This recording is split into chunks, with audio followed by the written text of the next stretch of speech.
by Chasing the Rainbows with your host, Bernice Quisenberry. Today's segment of Fertility is a Loss is brought to you by Bree and B. Hey. Thanks for coming back. Thanks for having me. Yes. And today, just so everybody is aware, all of our listeners, we are discussing secondary infertility. We have never experienced primary infertility, so we are looking for our survivor network out there who has already been through that whole primary infertility journey to write in on criedoutloudpodcast.com to share your story with us and to also potentially get you on here as a interviewee for our listeners. Yeah, we'd love to hear from you. Absolutely. So with that said, we're going to dive into today's topics. And one thing, and I know I'm going to get on a soapbox just for a couple minutes here. You go, girl. You go for it. Are you ready? I'm here to listen. Go for it. Oh my gosh, I just love you. Okay. Infertility needs to be considered a major medical condition. Amen. Yes. Amen. Yes. That's all I'm going to say. Amen. And it should be covered by insurance carriers across the board, across our states, because treatments are ridiculously priced. Preach it, girl. Okay. Yes. All right. Hold on. Okay. Also, depending on what state you live in, only 19 states out of our 50 actually cover infertility treatments. That's unbelievable. I can't believe that. That's mind-boggling. It's just like unfathomable. It's crazy. I mean, infertility is a medical condition. Correct. Nobody asked for it, right? Right. It's a medical condition. It's a condition Reproductive organs within your medical body that you can't control it. It's something that has happened to you. And the fact that it's, there's so many medical conditions that are covered. And this, to me, is just another one that it should be covered. It's mind-boggling that it's not covered. And it is a lifelong journey. And Absolutely. And everything that you go through, right? And we live in the state of Pennsylvania. Yep. So Pennsylvania is one of the states that is not covered. However, if you go just an hour and drive across the Maryland line, Maryland is covered. Yeah, I did not know that. Yeah, which I have heard from various survivors in our support community and things like that, husbands, spouses, whatever, have gotten jobs in Maryland just so they could get their infertility treatments covered. Wow. It's crazy. I know, our insurance, our private insurance that we had when we were going through infertility covered, you ready? Yeah, I can. Yeah. $1,200 for the lifetime. Which it's not funny. It's like funny as in like, is this real life? Yeah, because it's ridiculous. I mean, $1,200 if you're listening and you're going through infertility, that's a laughable amount because it's not. It's like it was like a handful of shots. Yeah, it wasn't even enough. It was Yeah. It wasn't enough. And then everything that goes in with that, right? Not just looking at like if you're going down like the hormone shots, or IVF, IUI, whatever, you're looking at, but it's also like from the perspectives of like other things, right? Yeah. I mean, there's ultrasounds, You're right. There's lab work. There's for us personally, our infertility specialist was an hour drive. Right. So like the to and from, the back and forth. 2 hours. You have to go. They want to do your blood work. They want to do all your ultrasounds. They want to do all that stuff. And all of that adds up. Yeah. And you're going in there pretty often for your treatments, right? Constantly. Yeah. I mean, it's because they're tracking you and especially the lab work in particular. And they want to look at your ovaries and if you're ovulating and the size of your lining and those have to take place multiple times throughout the week. I can't exactly remember how frequently they were occurring, but I know it was a lot. And because they want to set you up for perfect timing and, give the shot when it's perfect timing, right? When your lining's nice and thick. And so it's a lot. It's a lot of back and forth. It's a lot of testing and none of which is covered. Exactly. And so they try to look at it, when is your body going to accept or have the most success the best with chance. accepting? Yep. Yeah, exactly. And I want to say when I was on progesterone shots, they were like $400 a pop, which is just how can people continue to keep going like I don't know. right? And and I mean, we don't need to be preaching to our listeners because you're living this too. But treatments, and this is the thing too, treatments are no guarantee, and there's tens of thousands of dollars that are being drained from savings, from credit card debt, from second mortgages, having to get loans. But like, that's the thing. Why is this all coming down to you either being able to have a baby regardless of the situation with infertility, but is based on your financial state when this comes naturally to others, and it's because of our reproductive organs failing us. Well, and it's not just, I'm not just saying women or men, it's any, sex or identification. It's like, that just doesn't work. And it's sad because it's almost like fertility and the ability to have a baby is a luxury, right? So it's almost like they don't want to cover it. Or a lot of people don't cover it because it goes back to, it's a medical condition. It's not a luxury. It's a medical condition that is preventing people from having children. And having children is, it's a desire. And, and if you don't have the funds to have a baby, that shouldn't keep you from having a baby, Exactly. if you want a baby. And I know for us personally, we drained our entire savings account to help through our fertility journey. And we did not get a baby out of that fertility journey. And it was very hard to drain that much money. Oh yeah. And it's because it wasn't covered, and we had no choice, but we didn't want to give up. And Exactly. we just had this hope that we'd have a baby, and we were willing to spend that money. And it's very sad that it came down to, draining your bank account or going into debt to get that child that you're longing for. It shouldn't come down to that. Absolutely. And so when we're talking right now, right, we're just talking about like the financial drain, Yeah. but there are so many other things that are drained and cost the couple who are going through it during that time, the emotional, the mental anguish, and the physical too, because chemical pregnancies, and you have to keep living through loss after loss too, unless you're blessed enough to get pregnant first time or whatever that looks like. For everybody's journey is different, but it's just looking at this, and it's years of it. It's not just that, and it can be years of it is what I should say. But it's not that instantaneous for a lot of. I remember people saying to me, because we went through this for 5 years. Right. And we were secondary infertility. And people kept saying to me, how are you still going? How are you still doing this? And I just had such a strong desire to have another child that I kept going. But looking back now, how did I do it? Because you're right. It's not just financially. I mean, emotionally, the ups and downs of fertility it's like whiplash, right? It's like you have such hope one minute that, they tell you the lining is perfectly thick and plush, and you've got like all these follicles that are huge that are ready to go, and that's like music to my ears, girl. I know. And you got this hope, and you're like, okay, it's gonna be this time, and then it's not. Right. And then you're back down to square one, and then you're like, okay, but next month and it's just like this roller coaster of up and down and up and down, and you're doing all these shots, and you're going to all these appointments, and you're doing it all because you have such hope for this baby that you are longing for. And gosh, the emotional toll and the mental too. Like, I just looking back, how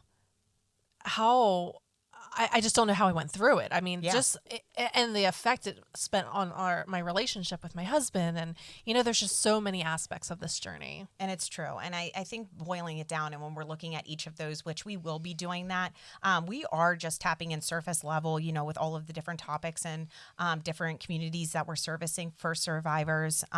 But, being in a room with them and, infertility loss survivors, talking to them about what this journey is actually like. And the other day I was talking about this analogy, and a lot of them appreciated it because people come to them and say, what is this like? Yeah. What does it feel like? Especially ones that have not gone through it. Yeah, it's hard to explain. It really is. And what I said was, it's like you fell down into a well. Like the second that you get that gut wrenching news that there's something going on here, with you, your partner, both of you combined, whatever that kind of looks like, that you fell into this well, right? And it's dark and there's no escape. And then every time that you think you're climbing out and you're like up a couple feet, and all of a sudden when you slip down, the bottom of the well keeps getting deeper and deeper. And those things that you said at the beginning of the journey, we would never do this. We would never drain our savings. We would never look at getting out second mortgages. We would never look at donor, sperm or egg. We would never look at doing any like surrogacy or anything like that. They start to sometimes in different journeys become realities. Yeah. And you feel like that ultimate hypocrite. And it's like during that, but you don't know it until you're actually in it and living it. Gosh, I love that. That's such a great analogy, because it's true. It's like your bottom is only 20 feet Right. initially, because you're like, okay, infertility. All right, a couple shots. Well, Right. and you start climbing that wall, and then you realize, that journey is longer and harder than you anticipated, and that bottom, that 20 feet is now 30 feet, now 40 feet. And Exactly. I love that analogy, because it's so true. And I certainly, for us personally, we never intended to drain our bank account. We never intended to have credit card debt for, to pay for all this stuff. And it just happened. And we Right. did it because the desire and the hope was there. And it changes your future though. Yes. Like it changes your future on so many different levels. One, it sounds like from what you've shared, Brie, it brought you guys closer. Yes, You and your absolutely. husband. But it also can do the opposite of that. Absolutely. And then it also too, on top of that, just creates this whole new dynamic, because now, you're about to have a baby, which can be expensive with diapers and all of that stuff, but it's hard to have a leg to stand on when you were coming out of these treatments and having to pretty much drain everything you have. And also, how is it okay when people are on these journeys to have to do it themselves, to set up a GoFundMe page or whatever and start asking and soliciting funding, when it's like they're just still trying to wrap their own heads around everything and what to do from here. Talk about making yourself look vulnerable, right? I mean, there's putting it out there. Yeah, you're really putting it out there, and and there's no shame in it. And I did feel that, and I think it's something we can talk about sometime too. It's just like the stigma of it, like, oh, you're not functioning properly. You're not able to, and I had some shame in that, and there's a grief that came with that process, that I am not able to do this without help. And then when you have to ask for help financially to fund that process, that's very vulnerable. It is. And like you said, and then everybody, has an opinion about like, oh, well, did you try this or did you try that? Yeah. Or, if you guys just keep trying, or if you guys didn't stress out about it, maybe you could just naturally get pregnant, or it will just happen. It will just happen. Like, and I get it. Like the intentions are pure and great. However, though, it's not easy for everybody to get pregnant, to stay pregnant, and to have a baby. Yeah. And to Again, it comes back to a yes. medical condition. Absolutely. It's something that, people struggle with, and it needs to be looked at that way. And it's also mourning the loss of fertility. And when we talk about this, right, it's that child that you and your spouse envision together. Like, what genetics will they get from us? Like, will they have like brown hair, blonde hair, red hair? Yeah. Will they have this? Will they have that? Who will they become to be? Because like that's what keeps you going during these journeys, is having those futuristic talks about the children. Yeah. And then it's also like the loss of your genetics being used. It's the loss of you carrying your baby for some, and it's the loss of your natural family that you thought of, but also it's the loss of all the surprises. Like there's no surprise for you to announce that to your husband or spouse, Right. to say like, oh, hey, we're pregnant. No, like it's planned. Yeah. So you miss out on all of that. Yeah. And then around you, you're seeing people that are saying, oh, I'm just fertile myrtle over here.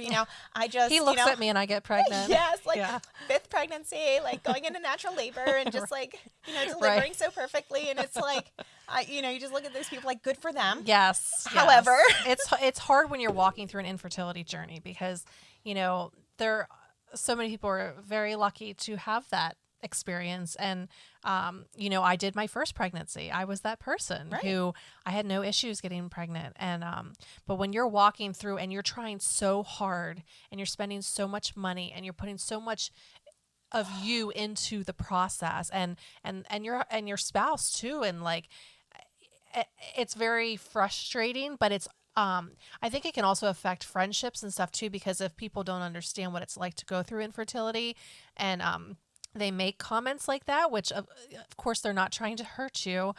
They just don't know They don't. the emotional anguish that infertility journey can cause. And you almost feel like when you're on this journey, because it is, for some, it is drawn out, it is long, that you feel like that's all you can talk about because that's all you can think about. Like you're obsessing about it because you are doing all that tracking, that probing, that prodding, those shots, it's your those world. injections. It is your whole It's entire your world. your whole reproductive journey is timed out for you. Yes. And the doctors are like, between this time and this time, you got to give this shot and you got to do this, you got to do that. You got to, got your blood work on this day and your ultrasound on this day. And it's all consuming. And I remember that being one of the biggest things is once we stopped that journey, it's almost like I didn't know what to do with myself. All that extra time. Yeah, because you don't realize, I think, until you stop or you're out of it, that how much time that took, how much energy that took.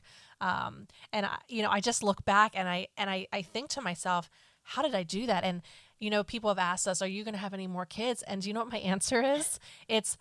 I don't think I could mentally or emotionally or physically handle another child, because to go through that journey and how much it took out of you, I don't think I could do it again, because it's so draining. It is. It absolutely is. And, just looking at, like you said, like during the whole journey, it's a whole embodied experience. Yeah.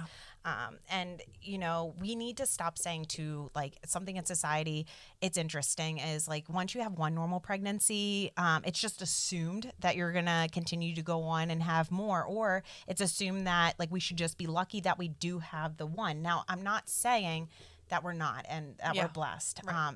It's just though that it's not like we don't want those other children. It's not that we don't want the ones that we lost. Yeah. It's all different because they're all different children. Correct. We need to look at it like that, in that compartmentalized way. Yeah. Yeah. No, I totally agree. And getting pregnant, staying pregnant, becoming pregnant, all those things, it's not easy for everyone. And,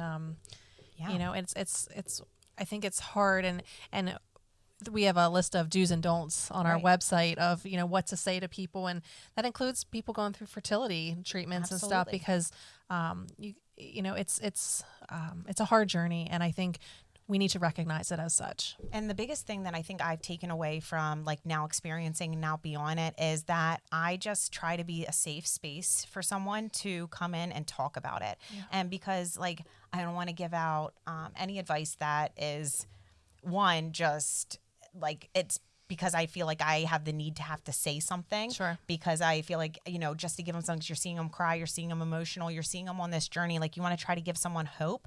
But when in all reality, you feel like, especially when you're going through it, that like, am I draining my support systems because I can't talk or think about anything else? Yeah. And so having that safe space to go to, I think that's like one of the biggest things that we tell loved ones that are supporting someone through this journey. Yeah. Yeah. I think, to be that safe space for somebody, and to, and that's kind of our goal here too, is because sometimes I think our support systems get, at least, I don't know. Nobody ever said it to me, but you can just sense it. Like people are like, oh gosh, like they're still talking about this. It's still happening. And family dynamics. Yeah. I know, when you look at like parents of the ones, like the parents of the parents that are trying. Oh yeah. They want to be grandparents so badly, and you feel like you're letting them down, and there's all those feelings too. Man. And you're just like, and when it's not happening, and also you almost feel like a crippled bird. At least I did, I should say, when my reproductive organs weren't working right, or when I needed to keep having surgeries done, and it was creating more scar tissue. It was like, oh my gosh, here we go. Now all of a sudden, like more scar tissue means like harder chances to get pregnant, and it's creating this whole like thing around it. But then it goes back to as well, looking at, and I blamed myself. It was like, what did I do to have this happen, or could it have been prevented, and things like that. And it, there's just no answers. It goes back to that guilt podcast we talked about a little bit ago of like Yes. just the guilt of that surrounds it all. And you feel guilty that like you're not able to do this. And Yes. there's no shame in it Right. at all. You know, Right. it's so, I feel like it's so common. It is. I really do. Well, it's 1 in 6. Yeah. 1 in 6 people in our world are living with infertility right Wow. now. Yeah. Yeah, and that's just insanity when you're looking at it, and it's still not But it's considered not a major, covered. major medical condition. Nope. Going But back on our soapbox again. I know. Don't get me started because no, but. And, when my husband and I were going through, the struggles of trying to get pregnant with Brooke and things like that, I sought out, different people that I knew were going through this journey so we could, stay in touch and talk about it because they were living it alongside of me. But that's why it is so important that we did create this survivor community around this. So then you do feel that support, especially when you're needing it or seeking it out, that you have somewhere to turn to talk to a group of people who understand completely where you are at in an open format. Yeah, it's so important. And that's where, family and friends are fantastic. And especially if you have family and friends who have been through it. Yes. But if you don't, surround yourself with people who have gone through the same journey and can relate to all the emotions and all the things that exhaust you about the journey, the emotional part, the mental part, the physical part, the financial part. We're here. We get it. We've been there, and I think just there's something about not feeling alone and not feeling isolated. Yes.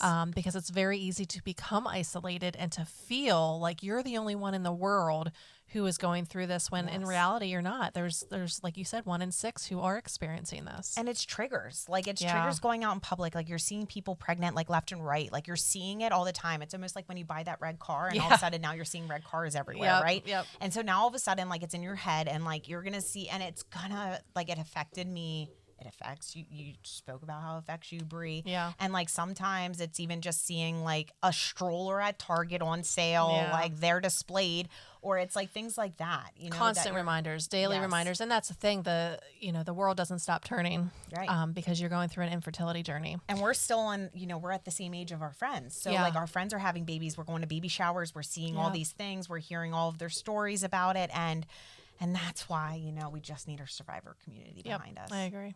So, well, thank you so much, Bree, for being here. Thank you so much. So anybody who has been on a primary infertility journey, we would love to hear from you on criedoutloudpodcast.com. So please tune in next week for our next episode. Till then, take care, survivors. We are with you. Thanks for listening.